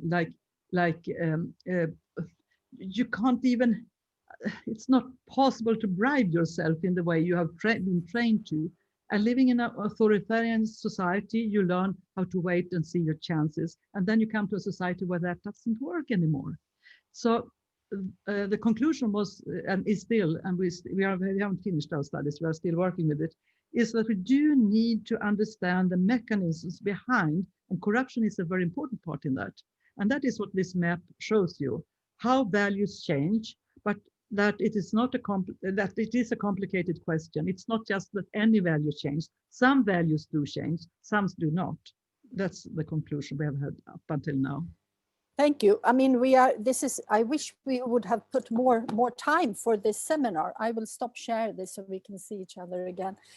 I mean, it's super interesting, and I think we need to do a follow-up on this somehow. But thank you very much for showing that. And I don't know, Justine, do we have any questions on this? At the moment, we don't, but I have a question. I'm wondering, it's a question to all of you on the panel, actually. I'm just wondering if you think that levels of corruption, like if we're going to be able to see after the pandemic, if levels of corruption have gone up or gone down due to so many people working from home and us not having the personal contacts that we've had before. Mm-hmm. I will give that question. Also connected to gender, but connected to the topic of pandemic. What do you say, Fjoralba?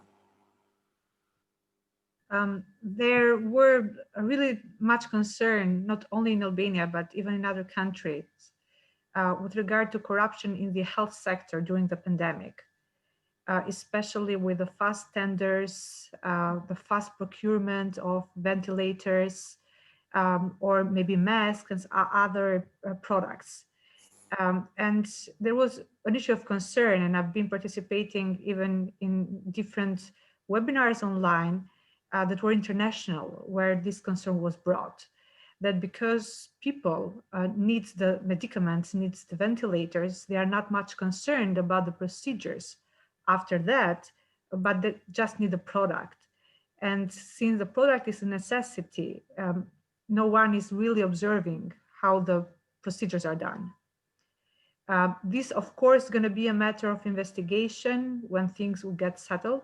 I know there are countries which have already opened investigation on the matters.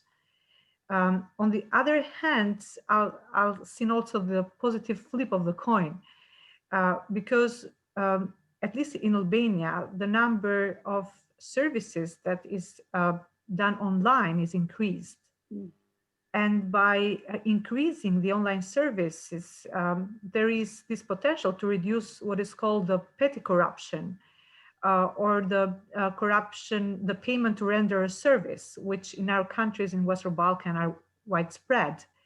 So by increasing the number of online services, I think that for the small corruption, there should have been a decrease, because people had not this physical contact with each other.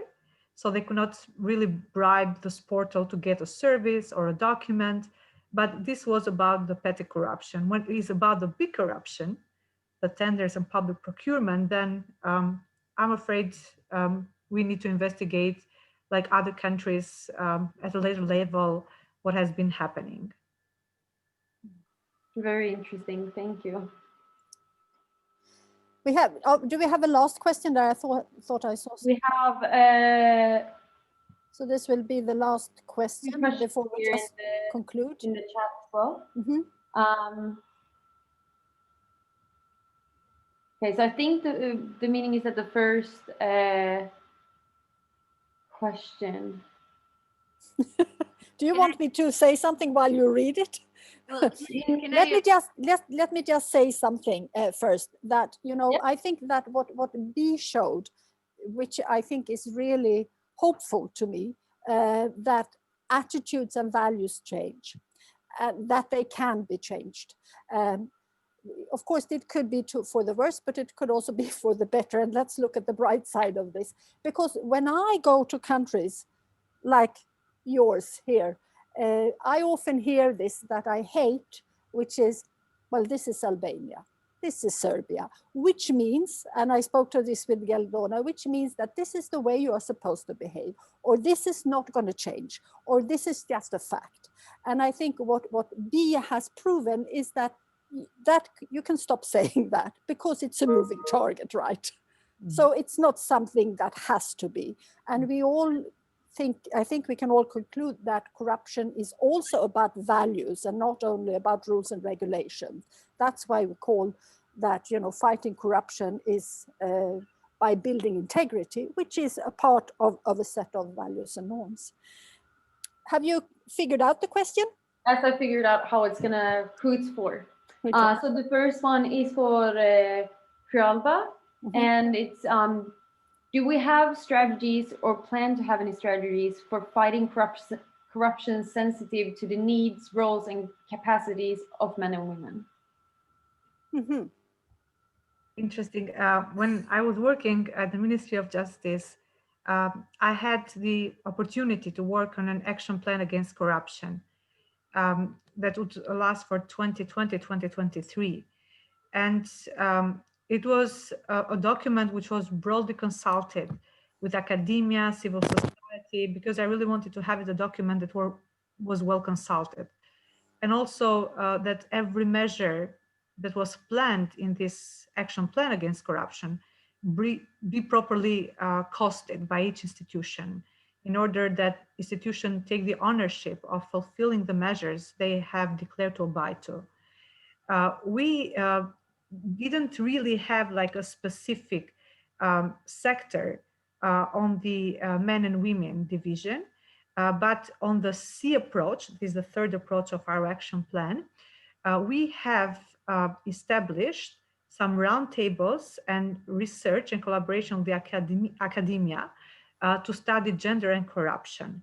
And there are like some soft activities where we would like just to trigger the question and cooperate with civil society and academia to see how gender affects corruption and if there is a correlation.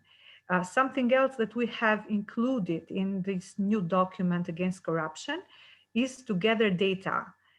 So for example, the police sector, which are the enforcement body of corruption and anti-legal behavior, we recommended them to collect the data according to gender.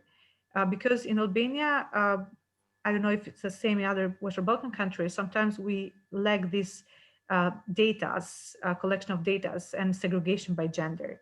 So we have asked the police, and they have put it as a measure that whenever they are getting data, who are the one who does the most, corruptive offenses, or which is the highest number of offenses in men and women, which are the cases where someone is caught more with corruption, men or women. So we will have databases in the future from the police, segregated by women and men, as first, let's say, bread for studies and for drafting policies. Another important document, which I'm really proud that we initiated in the Ministry of Justice, was for the first time to do a risk methodology and draft integrity plans, which were approved. And these integrity plans would couple what Lena was saying, that, and which I mentioned even earlier, that we need to change the culture, we need to change the values of the society, and by starting from the institutionals and from the public services, officers to the lay people, we really believe something would change. Of course, it's a matter of will, it's a matter of character at the end of the day. By having these documents, we think that there is something as a contribution being done and being worked upon. Thank you. Question? Last Last one. More question before we. We can have one. We can have one more, and then I think we need to. I mean, I don't want to keep our panelists because I promised that they would go and have dinner at 17:30. Well, this one is from Liliana, and she's asking, does your country have any defined priorities in fighting corruption? And is there any methodology in defining priorities for fighting corruption? So this is also for Fjoralba. Everybody here are practitioners, right? I'd refer again to the action plan against corruption we were having. We had lots of debates whether we should have a document which would have horizontal measures that covers different sectors at the same time, covering both petty corruption and political corruption, or whether we would start by having a targeted sectorial priorities in fighting corruption. We had like different experts, different opinions. At the end, we opted for horizontal approach, which means that we have an horizontal approach which would cover different sectors. But in fighting corruption, we would have like a three-pronged approach. One is the punishment approach, that we need to increase the number of punitive measures.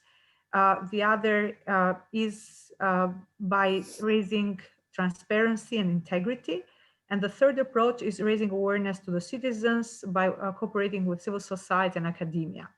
Of course, there we, when defining corruption, we were referring to the international important documents as UNCAC, definition of corruption, and Greco and so on.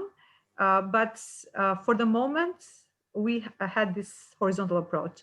But also the ministry is working on documents on these four fields, how to tackle corruption in health, education, property, and public procurement. And there is a specific group that is established to work on research, how these fields are being caught by corruption in Albania. And let's see, maybe another more strategic and targeted documents would come out. Super. I will round up, but I will keep the Zoom link open. So whoever needs to leave, leave, but who wants to stay, stay, because, you know, I'm passionate about that. I can stay another half hour or so, and maybe you want to talk to each other. I want to thank all three panelists. You have been amazing. This has been, I feel like we are confused, but on a higher level, as we say in Sweden. I don't know if this goes to translate. So, you know, understanding from Marsela's research that women demand transparency is a very important insight to bring with us, I think, and among others. But that's what I take, because transparency is such a basic foundation for erasing or diminishing or reducing corruption, I think. And I also think that with explaining that values can change, and we can change culture and norms, and that they are important, and showing us this gold mine for research. Thank you very much. And then I can see that our students love to talk with the decision maker, because these are, you know, what civil servants or civil society workers, young ones out in transition countries want to talk to decision makers, to understand how did you think, what are your plans, and thank you for being so accessible, because I think that means a lot to our students. So thank you everybody very much. Is Tom still here, or has he gone home to pick up the kids in this gender equal country? Written goodbye in the chat. Okay, good. So then I will say goodbye to everyone who wants to leave, and thank you again to everybody, and thank you Geldona and Mariia to initiate that. And stay safe, sane. Merry Christmas, Happy New Year, and whatever other national holiday goes on in all of those countries. Thank you so much. Thank you very Thank much. you, Justine. Thank you. Hi. Thank you, Justine, for doing the excellent questions. Of course, if some of you are staying around, there are 2 questions that were not answered as well in the chat that we. Okay, just post them and see who is here. Yeah. To answer. All right, should I just go ahead? Yeah, go ahead. People can drop out. So one that we have. We have so many positive response in the chat, I see. So one question is, how do you, by Salome or Salome, how do you think strict penalties are effective for combating corruption, especially in public sector? I can just say one thing. I think that punitive measures has a great preventive effect.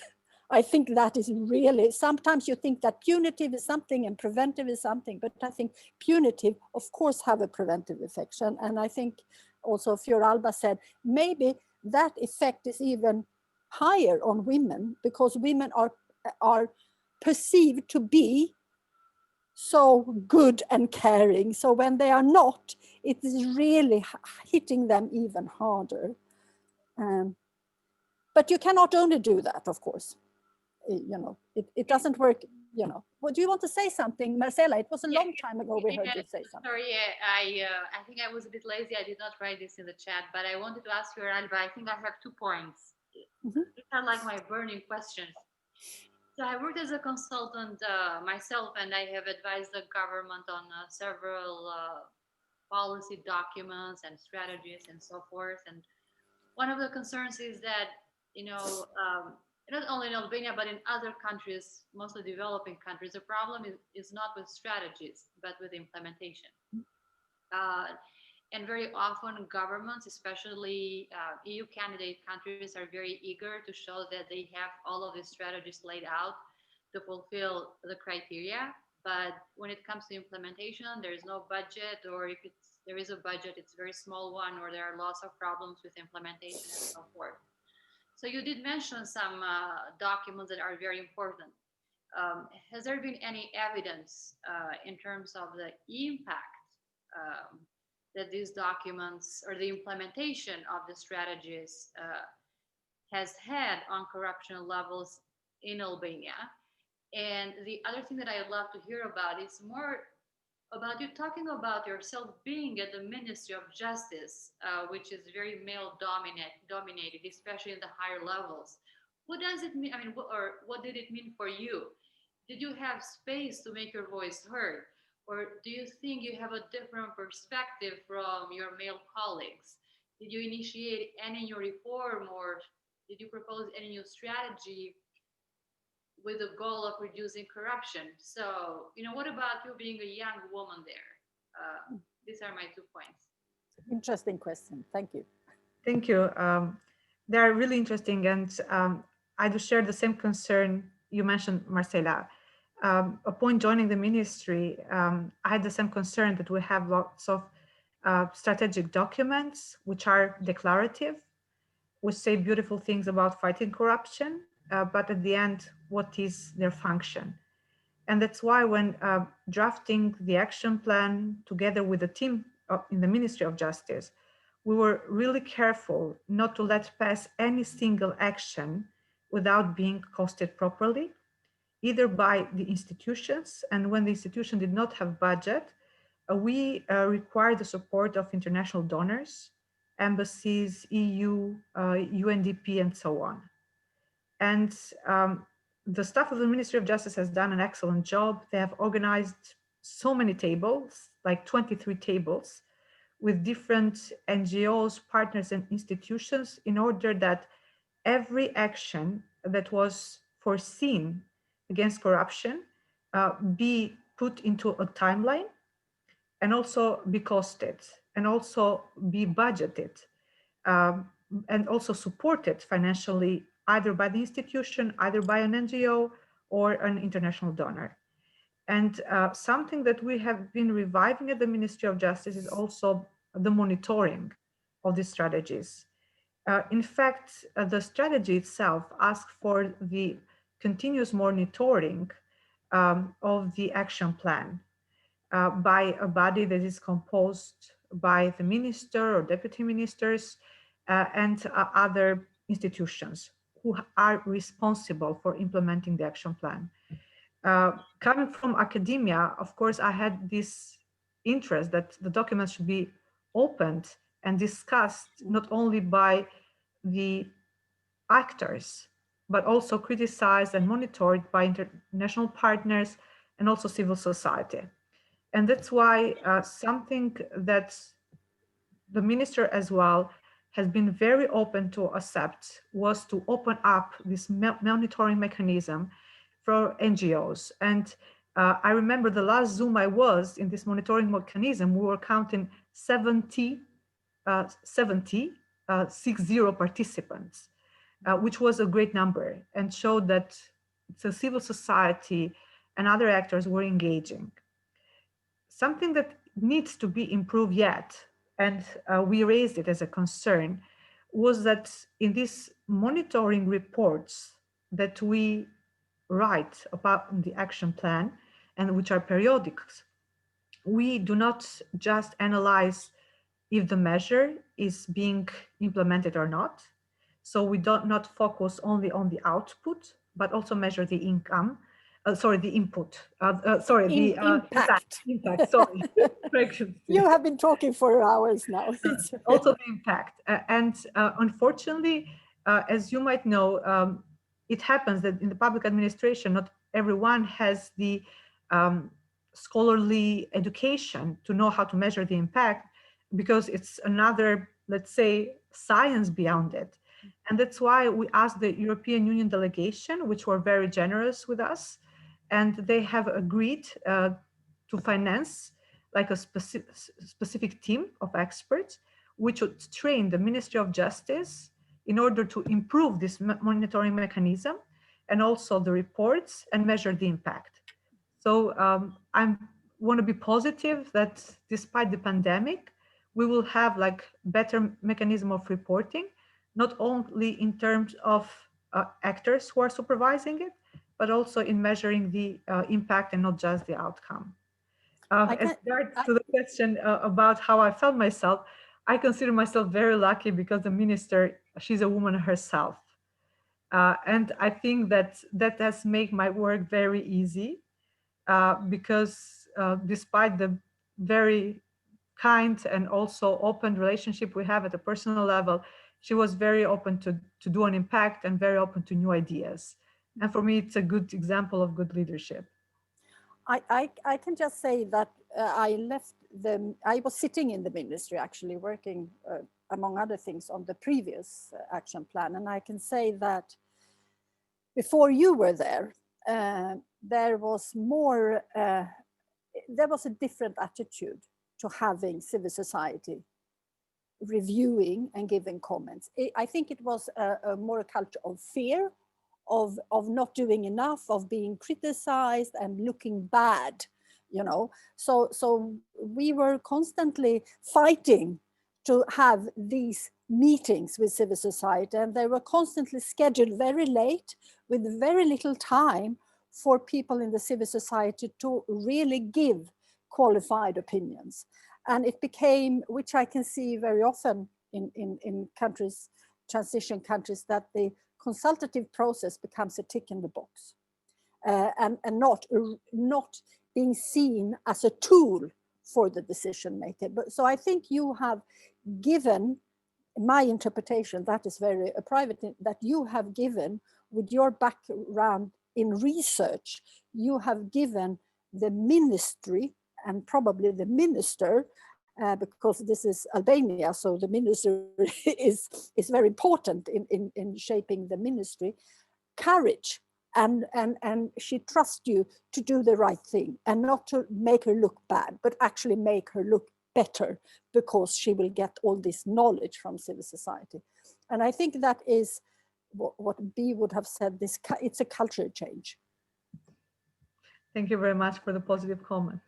No, I think this is it. This is it. And we have a question from Liliana, but Liliana, I will struggle a bit to phrase this for you properly, I think. So I'm wondering if you want to maybe ask ask it for yourself to Lena, now that we're only 12 participants left in the group. I feel Yeah, like Liliana is working with us in the public sector innovation program. She's from North Macedonia. Yes, hi.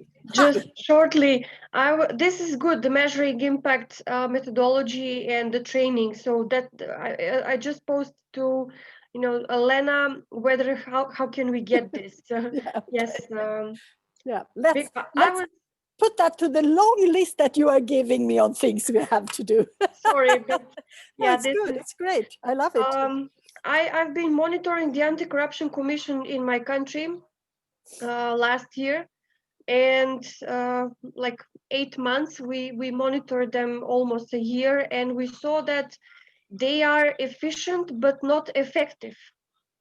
What we mean, they are efficient by meaning that they are working constantly, they are working a lot, but the effect, we cannot see it because the anti-corruption system itself is connected not only to their decision, but also to the public prosecution and to the courts and everything. And there is no effect of their decision further ongoing. For example, if they issue some opinion, decision about it, then,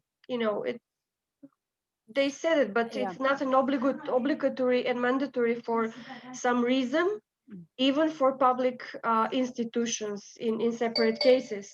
And this is the main thing why one of our recommendations was in the report that they need to do some priorities in their cases, because they had more cases than the personnel they have in the institution, one thing.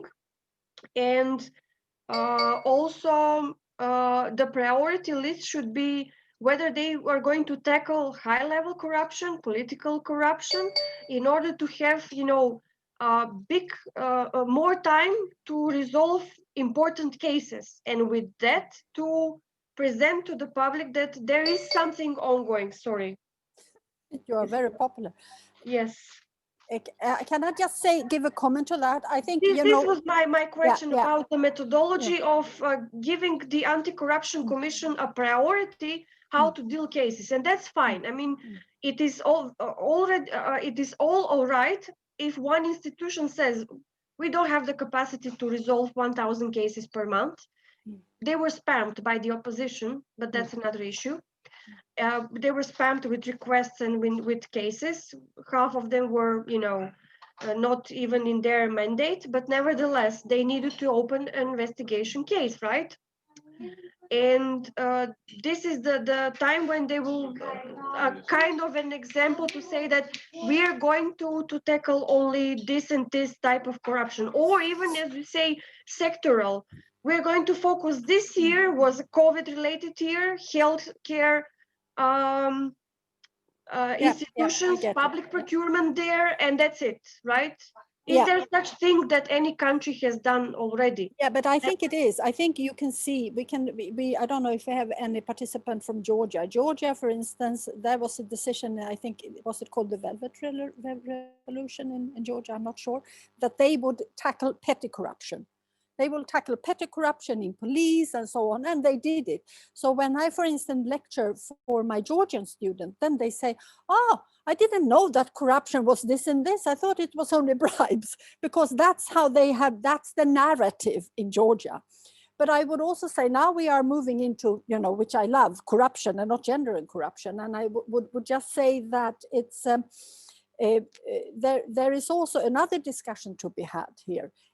Whether the most successful way of organizing the anti-corruption work in a country is it to have an outside independent agency, or is it to have, inside government responsibility? Because what I see, there is pro and cons for this, but what I see is that if you have an independent agency, and there was actually one of those cases in I think it was Nigeria during the beginning of the pandemic, where the Minister of Health said, why are you talking to me about corruption in procurement of these health, whatever, ventilators? I am dealing with providing health. I'm not dealing with corruption. That is the responsibility of the anti-corruption agency. And then we have completely failed, because we all know that the corruption is, you know, inside the system, as Fjoralba says. So we cannot give an outside agency, you know, the responsibility to change the government from inside. Of course, maybe there should be a balance here, but it's another topic for another seminar.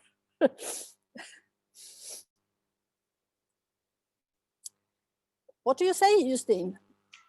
Have we exhausted all questions? I think they've all been answered. Okay, good. And very good responses, and thank you to everyone still here. Thank you. May I also add something? Geldona, there you are. Because I've been quiet and silent. I'm so surprised. Yeah. I would like also to thank you, Lena. Also, although you say that we are the ones that we initiate, but you are so stubborn for us to do this. So yes. Thanks a lot for insisting and actually pushing us to do it. And we should check with B if stubbornness is a female value. Yeah, let's see.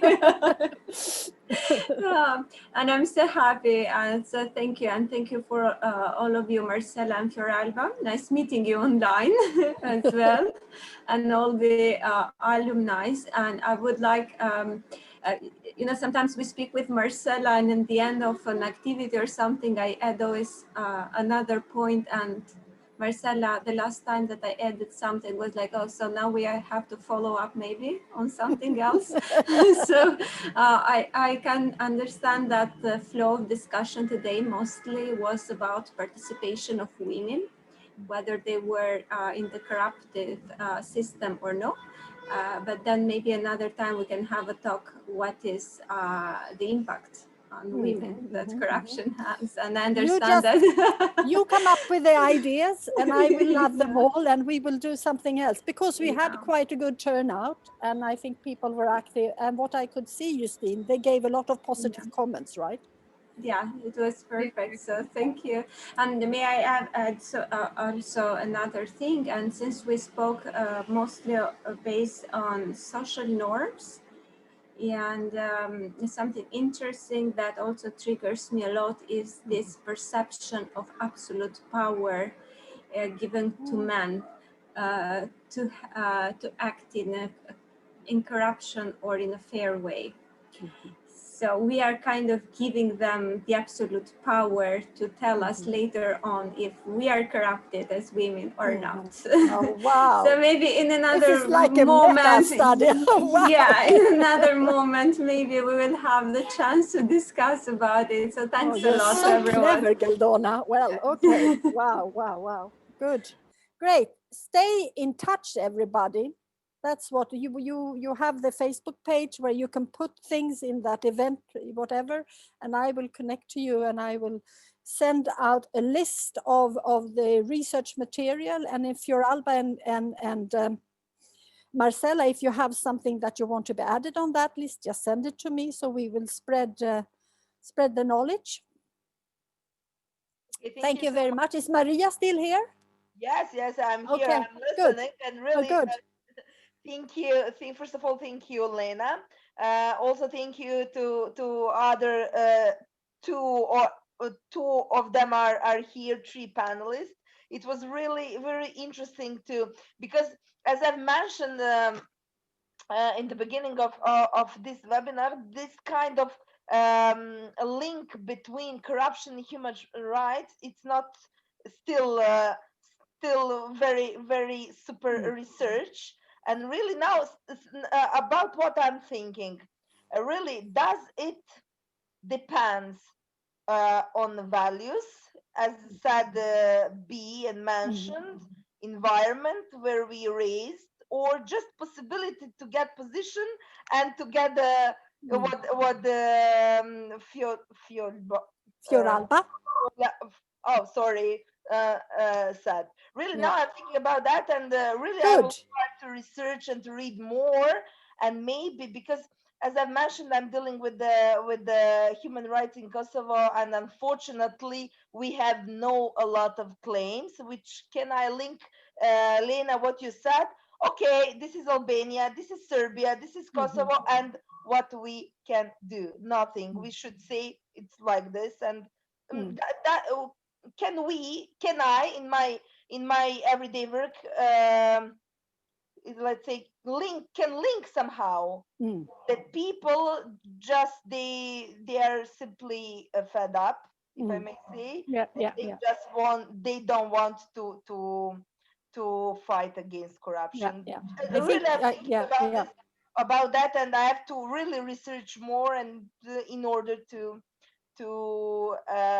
try to find kind of how to say way to improve. Maybe we can connect people in our network that work on human rights and people that work on anti-corruption and try to have something. Let's see. Yeah, but at the end of the day, Lena, I will try to make from this to make best to use it for my everyday work. Perfect.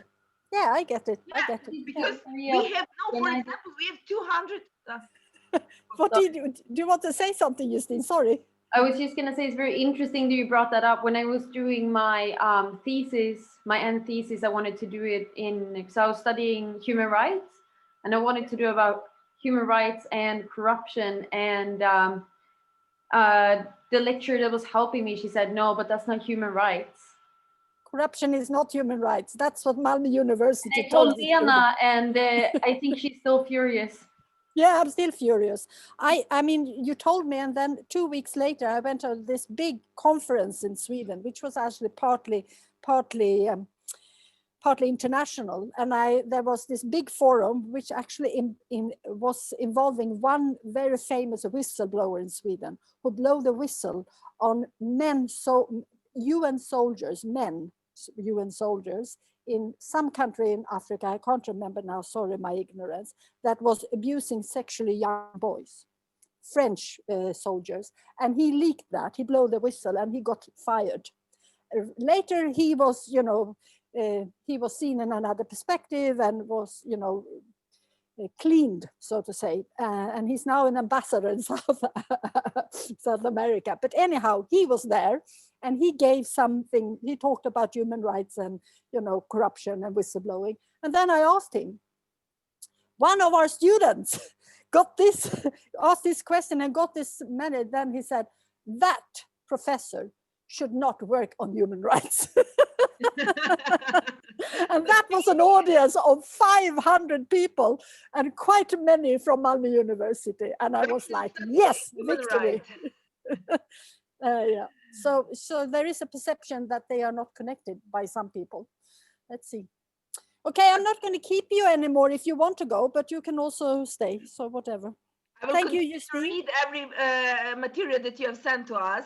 It's a pretty voluminous, but yeah, should be more, how to say, explored, and maybe order to put down questions that you are thinking about, and then see how that goes, and maybe we can have some sort of, get together. Yes, but maybe also I will share with my colleagues within Ombudsman in Kosovo, and how to.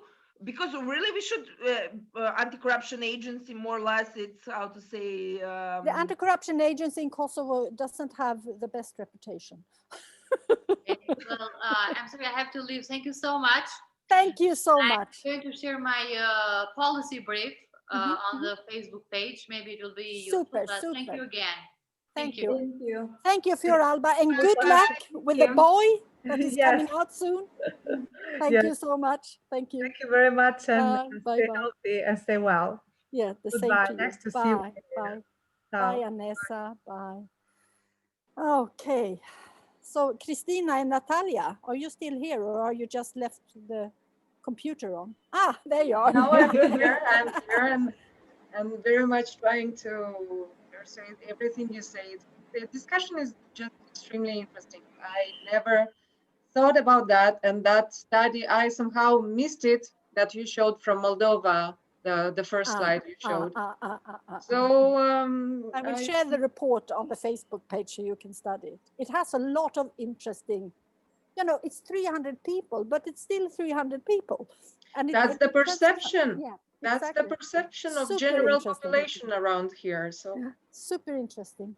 What about Natalia? Are you there? maybe she has, sometimes people leave the computer on. So, okay.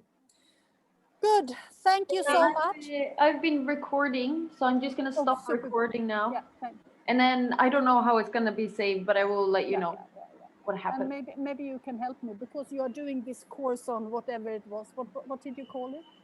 Visual communication. In contemporary media.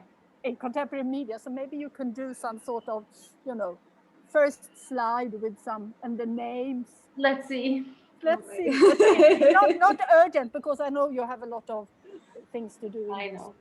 Thank you for taking your time to do this. Thank you. Super good. See you.